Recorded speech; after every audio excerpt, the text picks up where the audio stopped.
לרוב האנשים שלא מתרגלים, הם חיים במציאות שאני גוף, ואני מסתכל על עולם חיצוני לי, והעולם שאנחנו חיים בו הוא סולידי, זאת אומרת יש גוף ויש כיסא ויש שולחן והכל מרגיש מאוד אובייקטים, סולידי, ואז יש לי את אני קוראים לי גל, אני מהרצליה, יש לי הורים, וכאילו אנחנו חיים בעולם של סלף, של אובייקטים.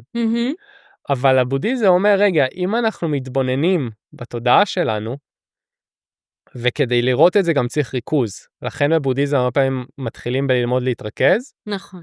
ורק אז מגיעים לויפאסנה, שזה ללמוד על התודעה, על טבע התודעה. ואז אומרים, רגע, אם אתה מתרכז, ואתה מתחיל לשים לב לתודעה, אפשר להתחיל להבחין שהתודעה היא לא, אין פה אובייקטים, אלא בעצם היא מורכבת מסליידים בסרט. קוראים לזה סמאדי?